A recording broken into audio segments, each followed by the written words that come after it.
नमस्कार मित्रांनो, स्टडी मॅथमध्ये सर्वांचे स्वागत करतो। येणारे अपकमिंग टीईटीसाठी अतिशय इम्पॉर्टंट असे मॅथमेटिक्सचे प्रॉब्लेम्स मी वन बाय वन घेत आहो। बघा, यातला पहिला क्वेश्चन, खालील आकृतीचे निरीक्षण करून आपल्याला क्षेत्रफळ काढायचे आहे। ही आकृती देण्यात आलेली आहे जो की चौकोन आहे। आता यामध्ये चौकोन कोणता आहे तर ABCD असा आपण तो चौकोन म्हणू शकतो।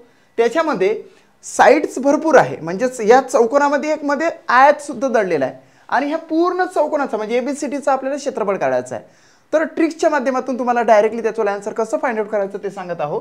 या ठिकाणी बघा, या ठिकाणी आपल्याला A देण्यात आलेला आहे AM आणि हा BN, म्हणजे AM BN हा आयत आहे। यातले जे दोन साइड आहे AB ही साइड आणि MN ही साइड इक्वल आहे, म्हणजे समान आहे। सोबतच AM आणि BN ह्या दोन्ही साइड काय तर समान आहे, कारण की आयताच्या समोरासमोरच्या बाजू काय असतात, सारख्या असतात। आता हे तुम्हाला लक्षात आलं की हे जर 24 मीटर असेल तर हे सुद्धा 24 मीटरच असते। ट्रिक्सच्या माध्यमातून कसं काढायचं तर सर्वप्रथम आपल्याला यातला हे बघा, कुठले समजा जर हे 24 26 आणि हे साइड तुम्हाला काढता येतं, त्यासाठी तुम्हाला पायथागोरसचा प्रमेय आला पाहिजे। पायथागोरसचा प्रमेय जर का तुम्हाला आलं तर निश्चितच तुम्ही NC काढू शकतात आणि इथं सुद्धा DM सुद्धा काढू शकता। पायथागोरसचा प्रमेय नाही जरी आलं तर पायथागोरसचे त्रिकोटी तुम्हाला आले पाहिजे, पण त्याच्यापेक्षा आपण पायथागोरसचा प्रमेय लक्षात घेऊ। यासाठी याचा स्क्वेअर करायचा। 24 चा स्क्वेअर किती होते तर 576 होते आणि 26 चा स्क्वेअर किती होते तर हा 676 होते। मित्रांनो, या दोनची काय करायची वजाबाकी, म्हणजे 676 वजा 576 म्हणजे किती आले 100।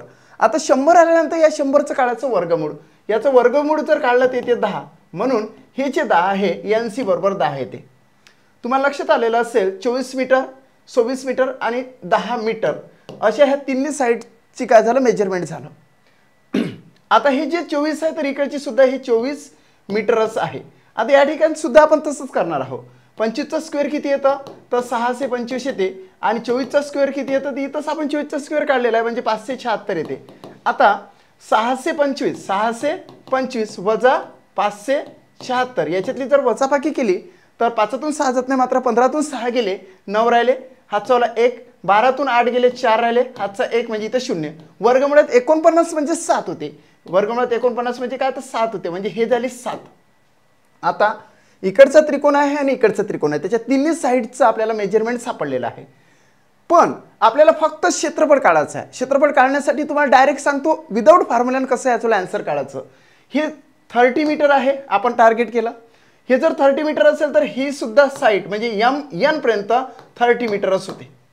त्याच्यानंतर हे 7 घ्यायचे आणि हे 10 घ्यायचे। हे चार जे मी तुम्हाला गोल करून दाखवले याची करायची बेरीज, म्हणजे 30 प्लस 30 आणि हे 7 प्लस हे 10 किती झाले बरं। तोंडी तोंडी सुद्धा तुम्ही त्याच्यावाले ॲडिशन करू शकता।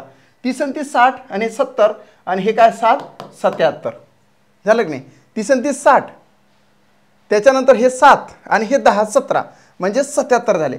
77ला गुणायला करायचं, काय गुणिले करायचं, हे जे 24 मीटर आहे की नाही याचे निम्मे घ्यायचे। काय घ्यायचे, निम्मे घ्यायचे आणि निम्मे म्हणजेच 12, 12ने याला गुणाकार करायचं। बघा, डायरेक्टली तुमचा आता आन्सर निघालेलंच आहे। 12 7 84, 12 7 84, ओके। 12 7 किती आले 84 आले।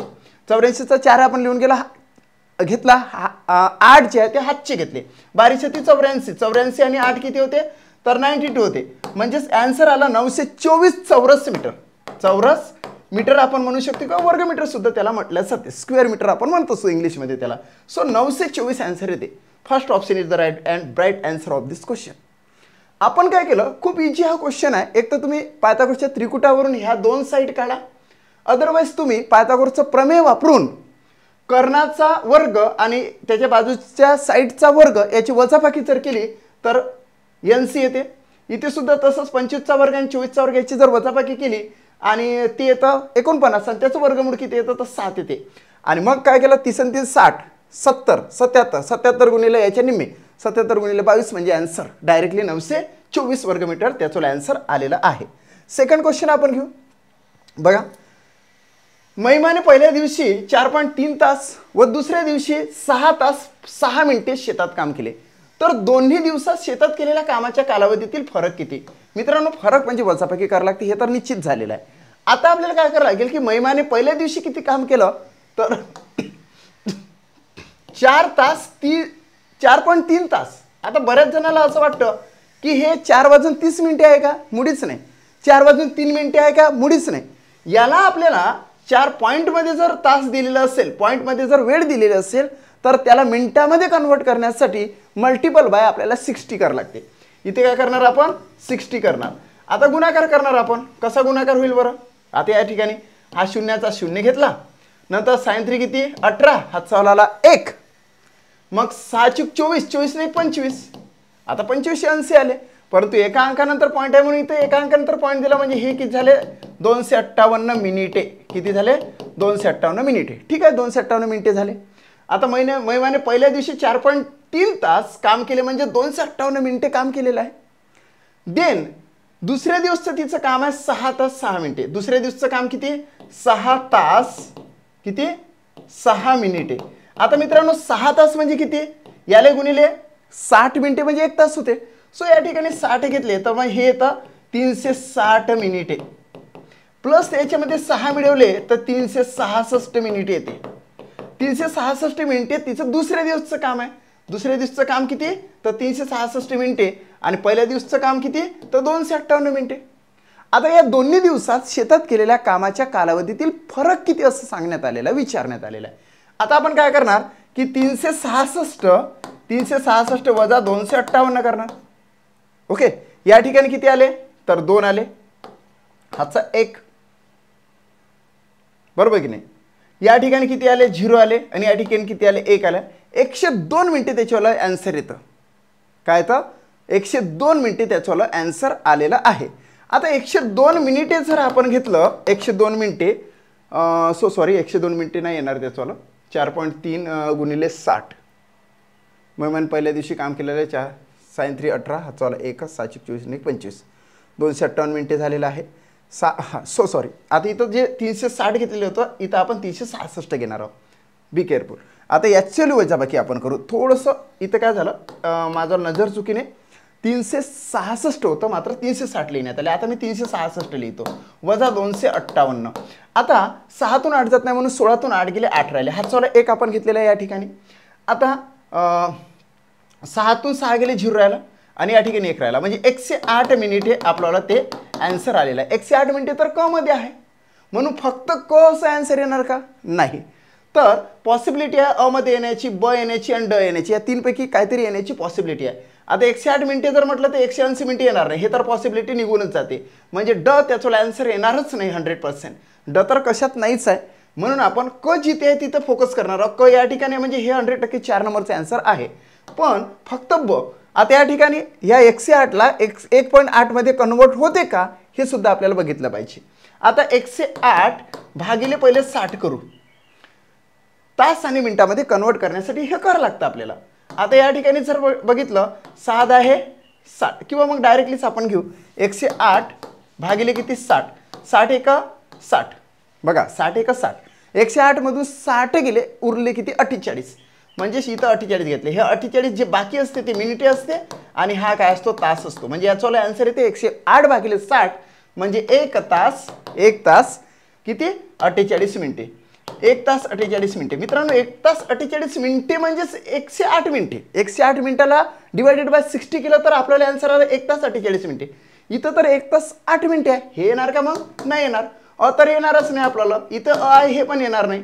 आता ब, फक्त ब तर आपण म्हणू शकत नाही, म्हणू शकतो परंतु आपल्याला हे काढावं लागेल.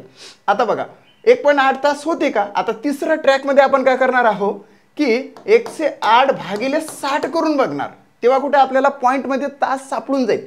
पॉईंटमध्ये तास कन्वर्ट करण्यासाठी मिनिटाला भागिले 60 करायचं असते. आता 6 आहे 60, इथं या ठिकाणी बघा 6 आहे 60 म्हटलं आपण, यस. आता या ठिकाणी 6 1 6, उरले किती 4, झाले किती 48, साइन 8 48. आता 18 भागिले 10 म्हणजेच 1.8 आला ना रे, 1.8 तास, निश्चितच 1.8 येते. म्हणजेच काय की क आणि ब असे दोन्ही आन्सर येतात. म्हणून या ठिकाणी ऑप्शन नंबर 4 मध्ये फक्त ब किंवा क असं आन्सर याचं राईट आहे मित्रांनो. लक्षात आलं तुम्हाला. चला पुढे जाऊया. तिसरा प्रश्न बघा, आता हा संख्यांशी रिलेटेड प्रश्न आहे आणि अतिशय महत्त्वाचा प्रश्न आहे बघा या ठिकाणी. कसं की आपण ज्यावेळेस प्रश्न वाचतो ना तर वरचा वाचतो आणि आपल्याला आन्सर येते परंतु आपण आन्सर चुकवतो. या ठिकाणी पूर्ण क्वेश्चन वाचायचा. 69,310.607 या संख्येतील उजवीकडील 6ची स्थानिक किंमत डावीकडील 6च्या स्थानिक किमतीच्या किती पट नसेल म्हटलेलं आहे. काय म्हटलं? नसेल. म्हणजेच मी तुम्हाला सांगतो या प्रश्नाचे 4 आन्सर येतात.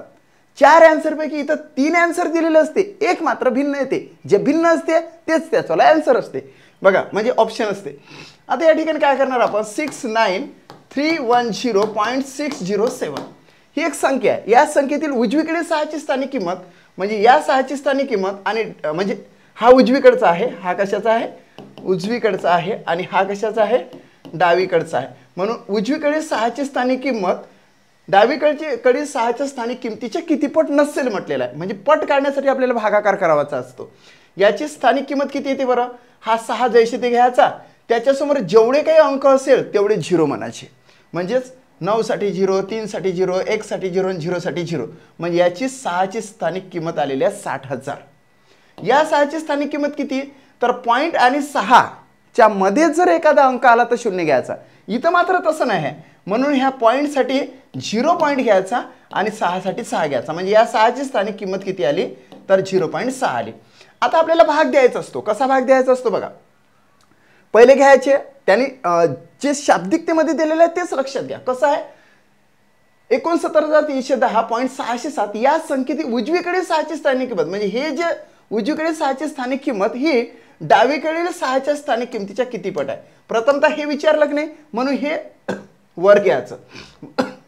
0.6 डिवायडेड बाय म्हणायचं 60,000. मित्रांनो 0.6 डिवायडेड बाय जे 60,000 आहे हे आपल्याला करता येते त्याचं आन्सर. कसं बघा या ठिकाणी आता काय करायचं असते माहिती आहे का? हा जो पॉईंट आहे ना इथून इथं न्यायचा, एका घरानंतर न्यायचा. म्हणजेच इथं झाले 6. जर पॉईंट एका अंकानंतर पुढे नेला तर खाली एक 0 वाढवत असते. म्हणजे या ठिकाणी किती झाले? 60,000चे झाले 6 लाख. किती झाले? म्हणजे 4 0 होते तर 5 0 लिहायला लागणार. आता झालं. हा 6 1 6 आणि 6 1 6 हे 5 0 आपण अटॅच केले. आता 1 भागिले किती? 1 लाख म्हणजे 5 0 हे झालं त्याच्याला पहिलं आन्सर. अरे 1/5 0 पाहिजे. 1/5 0 या ठिकाणी आहे. थर्ड नंबरचे आन्सर येऊ नाही शकत कारण की ते प्रॉपर त्याचं आन्सर झालं. नसेल आहे ना आपल्याला जे येणार नाही ते आपण राईट मारणार आहोत. एक राईट आलं. आता यालाच आपण कन्वर्ट कसं करतो मी तुम्हाला पहिलेच सांगितलेलं आहे की 1 जर शून्यासहित कुठलाही एक असेल म्हणजे 10 असेल, 100 असेल, 1000 असेल, 10,000 असेल, 1 लाख असेल, 10 लाख असेल, 1 कोटी असेल, 10 कोटी असेल किंवा अब्ज असेल तर मग काय करायचं? असं जर असेल तर मागून काय म्हटलं मी? मागून एका अंकानंतर पॉईंट द्यायचा इथे आणि असा दिला की नाही आणि वाचन करायचं आपण असं लिहायचं. असं बघा वाचन कसं करणार आपण? असं वाचन करायचं. वाचन ओके हे आता निग्लेक्ट करून टाकू आता आपण आणि लिहायचं असं बघा 0.00000 आणि हा 1 म्हणजे याचं अशी उलट लिहायचं. हे तुम्हाला जे असं दिसते की नाही असं दिसते ना म्हणजे 10,000.0 दिसते की नाही तर ते लिहिताना 0.00001 बघा 0.00001 असं लिहिलं म्हणजे हे झालं दुसरे आन्सर. 0.00001 आहे का बरं?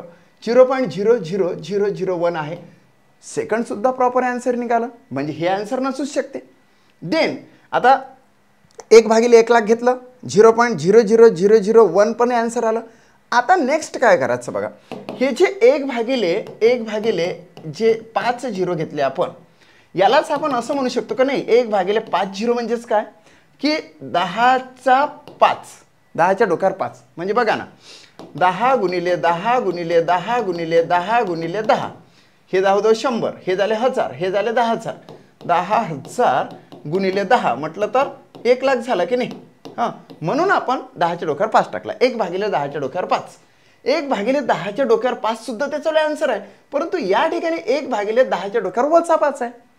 हे राईट आहे पण हे रॉंग आहे. म्हणूनच नसेल हे 4 नंबरचे आन्सर आपल्याला या गणिताचे येते. आता तुम्ही म्हणाल की मग सर एकच काय येते बरं? हां एकच काय प्रॉपर आन्सर येते याचवाला 4 जे आन्सर येत असते ना त्याच्यामध्ये एक नंबरचं कसं काय येते तर मित्रांनो कसं असते माहिती आहे का 1 भागिले 10च्या डोक्यावर 5 म्हणजे काय असते 1 भागिल्याचं करावं लागते गुणिले आणि ह्या 10च्या डोक्यावर 5 आहे तर 10च्या डोक्यावर वजा 5 घेत असते म्हणजेच प्रॉपर आन्सर येते 10च्या डोक्यावर वजा 5 हे झालं प्रॉपर आन्सर बघा प्रॉपर आन्सर कोणकोणते आले 1 भागिले 1 लाख हे प्रॉपर आन्सर झालं त्याच्यानंतर 1 भागिले 10च्या डोक्यावर फक्त 5 हे एक प्रॉपर आन्सर झालं 10 raised to the power -5 हे सुद्धा एक प्रॉपर आन्सर झालं आणि 0.00001 हे सुद्धा प्रॉपर आन्सर झालं यातले 3 म्हणजे जे 4 प्रॉपर आन्सर काढले त्यातले 3 या ठिकाणी ऑप्शनमध्ये दिलेले असते एक दुसरंच असते याच्या व्यतिरिक्त असते आणि तेच नसेल म्हणून हे आन्सर असेल 1 भागिले 10च्या डोक्यावर वजा 5 आहे आपलं प्रॉपर आन्सर 1 भागिले 10च्या डोक्यावर 5 येते याचा काहीच संबंध येत नाही या गणिताशी म्हणून हे आन्सर आहे म्हणून आन्सर येते या गणिताचं चौथा पर्याय यस 10च्या डोक्यावर 1च्या डोक्यावर 1 भागिले 10च्या डोक्यावर वजा 5 ठीक आहे चला तुम्हाला हे सुद्धा कळलेलं आहे प्रत्येक ठिकाणी कन्व्हर्जन करायला तुम्ही शिकले पाहिजे म्हणजेच हे जे आहे याच्याला 4 पद्धतीनं आन्सर निघते 3 याच्यामध्ये ऑप्शनमध्ये असते 1 नसते जे नसेल ते आन्सर मारायचं असते ठीक आहे ओके अशा पद्धतीने आपण 3 क्वेश्चन्स एका व्हिडिओमध्ये घेत आहोत आणि अशी एक सिरीज चालू केलेली आहे एकदम सिम्प्लिफाईड सिरीज आहे जर तुम्ही इच्छुक असाल की माझ्या लाईव्ह क्लासला हजर राहण्यासाठी तर मित्रांनो तुमच्यासाठी 1000 रुपयाचा कोर्स मी सुरू करून दिलेला आहे तो 1000 रुपयाचा कोर्स तुम्ही जॉईन करा डेली तुम्हाला 9:30 ते 11 वाजेपर्यंत लाईव्हचं लेक्चर अटेंड करता येतं डेली मी 5 टाईप शिकवतो त्याच्यावेळेला मी प्रॅक्टिससुद्धा घेतो त्याच्यावेळेला ऑनलाईनची टेस्टसुद्धा घेतो आणि तुमच्या घरपोच या संबंधित नोट्स पाठवतो नोट्समध्ये 1650 प्रश्न आहे 1650 प्रश्न तुमच्याला घरपोच आल्यानंतर ते तुम्ही माझ्या ॲप्समधून एक व्हिडिओ बघून क्लिअर करू शकता so thanks for watching my video